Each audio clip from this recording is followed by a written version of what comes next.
প্রাথমিক সহকারী শিক্ষকদের দশম গ্রেড বাস্তবায়নের যে দাবি, এই দাবি আন্দোলনের যে সমাবেশ কর্মসূচি প্রদান করা হচ্ছে, এই আন্দোলন প্রাণবন্ত না হওয়ার কারণ কি, সমস্যাগুলো কোথায়, সেই বিষয়গুলোই তুলে ধরছি এখন।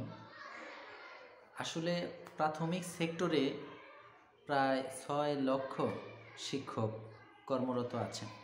এখানে 20% মতো শিক্ষক আছেন যারা ওল্ড জেনারেশনে চলে গেছেন।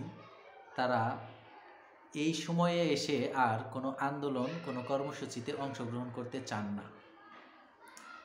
এই 20% শিক্ষক টোটালি বাদ। এর ভিতরে 60% মহিলা কোঠায় নিয়োগ হওয়া মহিলা শিক্ষিকা আছেন, যারা সংসার এবং ছেলে মেয়ে রেখে এই আন্দোলনে অংশগ্রহণ করতে চান না। এদের ভিতর থেকে হয়তো 5% শিক্ষিকা অংশগ্রহণ করলে করতেও পারে, নাও করতে পারে। তৃতীয়ত যে বিষয়টি, সেটি হলো নিউ অর্থাৎ 23-24 ব্যাচে যে শিক্ষক শিক্ষিকা জয়েন করেছেন, তারা হচ্ছেন সর্বোচ্চ গ্র্যাজুয়েশন প্রাপ্ত এবং বাংলাদেশের স্বনামধন্য বিশ্ববিদ্যালয় থেকে গ্র্যাজুয়েশন কমপ্লিট করা শিক্ষার্থী ছিলেন। তারা এদের ভেতর থেকে যারা এই চাকরিতে সন্তুষ্ট না, তারা চিন্তা করতেছেন যে আদার যে জব আছে সেই জবগুলোর খুঁজতেছেন। বিসিএস থেকে শুরু করে প্রথম শ্রেণীর যে ভালো ভালো জব সেক্টর আছে, সেই জব সেক্টরে তারা যাওয়ার জন্য মনোনিবেশ করছেন এবং সেই অনুযায়ী পড়াশোনা করছেন। সে কারণে তারা এই সেক্টরের যে আন্দোলনকে ত্বরান্বিত করছেন না বা করার আগ্রহ তাদের হচ্ছে না। তাহলে বাকি থাকলো যে শিক্ষকগুলো, এই শিক্ষকরা আন্দোলন ত্বরান্বিত করার চেষ্টা করছেন, কিন্তু এই অল্প সংখ্যক শিক্ষক দিয়ে এই আন্দোলনকে প্রাণবন্ত করা সম্ভব না, এই দশম গ্রেডকে ছিনিয়ে আনা সম্ভব না, এরকম ধারণা নিয়েই অনেকে এই আন্দোলনে অংশগ্রহণ করছেন না। এটাই হলো প্রধান কারণ। তাহলে এখন শুধু এই কারণগুলোই সীমাবদ্ধ নয়, এর ভিতরে আরও কিছু গুরুত্বপূর্ণ কারণ রয়েছে। সে কারণগুলোর ভিতরে হলো যে প্রাথমিক সহকারী শিক্ষকদের মনোবলের অভাব। কারণ এখানে যে এই যে 6 লক্ষ শিক্ষক শিক্ষিকা রয়েছেন, এর ভিতরে 65,000 প্রাথমিক বিদ্যালয় রয়েছে প্রায়। তো 65,000 প্রধান শিক্ষক রয়েছেন। তো এই 65,000 প্রধান শিক্ষকই এই দশম গ্রেড বাস্তবায়নের অন্তরায় হিসেবে কাজ করছেন। প্রধান শিক্ষকগণ চান না যে দশম গ্রেড বাস্তবায়ন হোক। তারা এই আন্দোলনে অংশগ্রহণ করছে না এবং ভবিষ্যতেও করবে না। তাহলে দেখেন কিভাবে আমাদের এই যে শিক্ষক যে পরিসর ছিল, এই পরিসর থেকে ছাঁটাই বাছাই করতে করতে কমে আসতেছে। এই যে মনোবল ভেঙে যাচ্ছে, একজন আরেকজনকে প্রভাবিত করছে, একটি বিদ্যালয় আরেকটি বিদ্যালয়কে প্রভাবিত করছে। বিদ্যালয়ের প্রধান শিক্ষকের মাধ্যমে সহকারী শিক্ষকরা অনুপ্রাণিত না হয়ে অনাগ্রহ প্রকাশ করার কারণে তারা কর্মসূচিতে অংশগ্রহণ করতে পারছে না। অধিকাংশ বিদ্যালয়ের প্রধান শিক্ষকরা এই কর্মসূচির বাধা হয়ে দাঁড়িয়েছেন, কারণ তারা পান থেকে চুন খসতে দেবে না। অর্থাৎ বিদ্যালয়ের যে নিয়ম শৃঙ্খলা আছে সেই অনুযায়ী সে যথাযথ পালন করতে বলবে।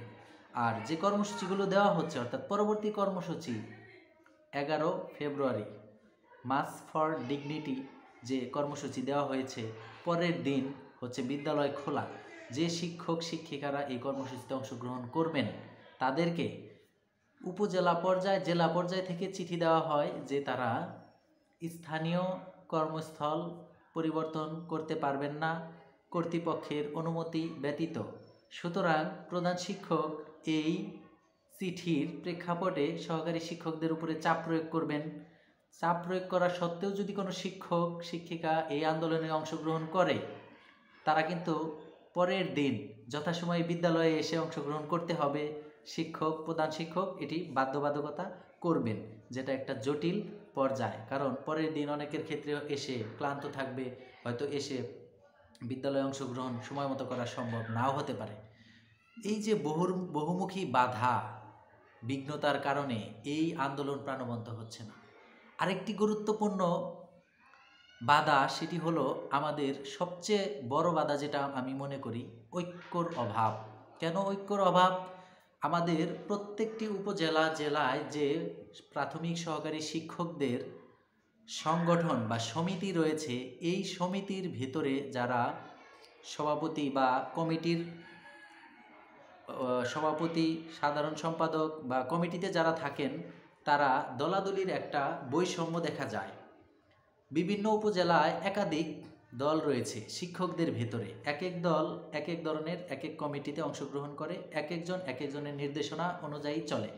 এখন মাহবুবুর রহমান স্যার যে নির্দেশনা, যে কর্মসূচি বাস্তবায়ন করছে, শুধু তার ডাকে এই উপজেলা থেকে শিক্ষকরা সাড়া দিতে পারছে না। কারণ উপজেলা ভিত্তিক কমিটি নবায়ন করা হয়নি। কমিটি যদি ভেঙেও থাকে, সেই কমিটি বৈষম্যমূলক কমিটি।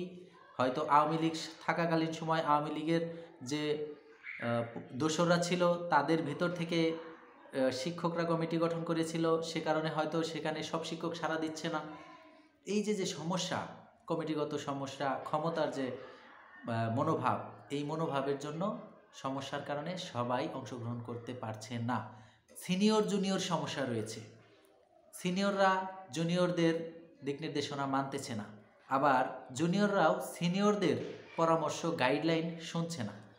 এই তারতম্য বৈষম্যের কারণে, সকলে ঐক্যবদ্ধ হতে না পারার কারণে এই প্রাথমিক সহকারী শিক্ষক আন্দোলনে অংশগ্রহণ জোরালো হচ্ছে না। জোরালো না হওয়ার কারণে আন্দোলন ফলপ্রসূ হচ্ছে না।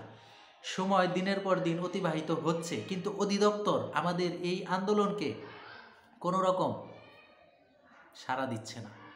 কারণ আন্দোলন খুব চৌখস, প্রাণবন্ত, জোরালো না হওয়ার কারণেই তারা এটা সারা শব্দ দিচ্ছে না। আন্দোলনকে প্রাণবন্ত করতে হলে কি করতে হবে, সেটি হলো প্রশ্নের বিষয়। প্রাণবন্ত করতে হলে প্রথমেই উপজেলা পর্যায়ে কমিটি নবায়ন করতে হবে। বিশ্বস্ত ব্যক্তিদের মাধ্যমে প্রত্যেকটা বিদ্যালয়ের প্রধান শিক্ষকদের এই বিষয়ে অবগত করার মাধ্যমে, তাদেরকে অবগত করে সকলকে নিয়ে ঐক্য গড়ে তুলে একত্রে মহাসমাবেশের কর্মসূচি দিতে হবে এবং সেই আন্দোলনের মাধ্যমে এই দশম গ্রেড ছিনিয়ে আনতে হবে।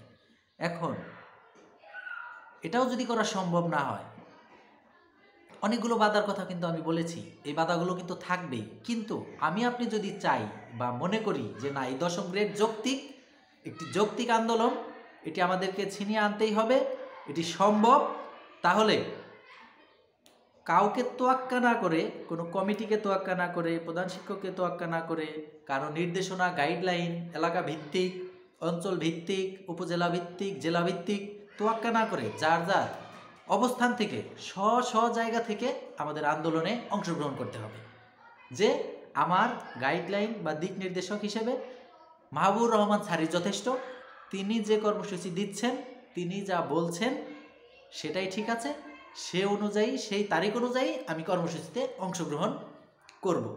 এইভাবে যদি প্রত্যেকে ঘর থেকে স্ব জায়গা থেকে আমরা বেরিয়ে আসি, তাহলে কিন্তু আমাদের এই আন্দোলনকে প্রাণবন্ত করা সম্ভব। আদারওয়াইজ আমরা এই আন্দোলনকে সাকসেস করতে পারবো না। কারণ অনেকগুলো সমস্যার কথা আমি বলেছি, আর এই সমস্যাগুলোর সমাধান কিন্তু আপনি চাইলে রাতারাতি করতে পারবো না, এটা সম্ভব না। আরেকটা সমস্যার কথা আমি একটু তুলে ধরি, সেটি হলো বিগত, অর্থাৎ জাতীয়করণকৃত বিদ্যালয়ের শিক্ষকরা এই আন্দোলনে জোরালোভাবে অংশগ্রহণ করবে না। তারা কেবলমাত্র জাতীয়করণকৃত হয়েছে, তারা তাতেই সন্তুষ্ট রয়েছেন। শুধু তাই না, জাতীয়করণকৃত প্লাস সরকারি পুরাতন বা যে বিদ্যালয়গুলো ছিল, এই বিদ্যালয়গুলোর কিছু শিক্ষক ছিল এসএসসি পাস ও এইচএসসি পাশে নিয়োগকৃত। এই শিক্ষকগুলো যে বেতন, যে স্যালারি পাচ্ছে, অর্থাৎ 17 থেকে 16, 16 থেকে 15, 14, এরকমভাবে 13তে এসে পৌঁছেছে, এই গ্রেডেই তারা সন্তুষ্ট আছে। এই সন্তুষ্ট থাকার কারণে তারা এই আন্দোলনে আসবে না। তারা যা আছে তা নিয়ে সন্তুষ্ট আছে, এতটুকুই যথেষ্ট। এখন মাহবুবুর রহমান স্যার আদার্স কিছু ছাড় নিয়ে আমার আপনার অংশগ্রহণের মাধ্যমে যদি একটা সফলতা ছিনিয়ে নিয়ে আসে, তাহলে তারা অনায়াসে ভোগ করবে। তারা রিস্ক নেবে না। কেন রিস্ক নেবে? এই আন্দোলনে তারা রিস্ক নিতে চায় না। তারা ঘরে বসে, বিদ্যালয়ে বসে থেকে স্কুল ঠিকঠাক মতো করবে। এদিকে কিছু শিক্ষক তাদের প্রাণের বিনিময়ে, জানের বিনিময়ে, তাদের সংসার রেখে, বিদ্যালয় রেখে, না ঘুমিয়ে, পরিশ্রম করে, না খেয়ে, দিনের পর দিন কর্মসূচি দিয়ে আন্দোলনকে প্রাণবন্ত করবে। ফাইনালি গিয়ে একটা রেজাল্ট নিয়ে আসবে, সাকসেস, সফলতা এটি ছিনিয়ে আনবে, সেটা সকলে ভোগ করবে। এই যে আমাদের হীনমন্যতা, এই যে আমাদের যে এই মনোবলের অভাব এবং সুবিধাভোগের যে চিন্তা চেতনা, এটি থাকলে তো আসলে এই আন্দোলনকে সহজে ছিনিয়ে আনা সম্ভব না। এই চেতনা থেকে বেরিয়ে আসতে হবে। এটা আমার, আপনার, সবার, সকলের জন্য, সকলের প্রাপ্য। এখানে কেউ একজন কাজটা করে নিয়ে আসবে, সেটা আমরা উপভোগ করব, বিষয়টা এরকম না। কেন আমার কাজ আমি নিজে ছিনিয়ে আনবো, আমার অধিকার অন্যজন এনে দিবে, সেটা আমি উপভোগ করব, এরকম হওয়া উচিত নয়। এই হচ্ছে বিষয়। তো গভর্নমেন্ট কেন প্রাথমিক সহকারী শিক্ষকদের 10ম গ্রেড দিচ্ছে না, এ বিষয়ে আরও আলোচনা করব। সেটি পরবর্তী একটি ভিডিওতে আমি বিস্তারিত সুন্দরভাবে উপস্থাপন করে জানানোর চেষ্টা করব। তো যাই হোক, যে যেখানে যে অবস্থায় আছি, আমরা যথাসময়ে সকলেই প্রত্যেকের জায়গা থেকে 11 তারিখের মার্চ ফর ডিগনিটিতে অংশগ্রহণ করে আমাদের 10ম গ্রেড বাস্তবায়নের কর্মসূচিকে সাফল্যমণ্ডিত করব, এটাই প্রত্যাশা রেখে এখানেই শেষ করছি। ধন্যবাদ সবাইকে এতক্ষণ সাথে থাকার জন্য।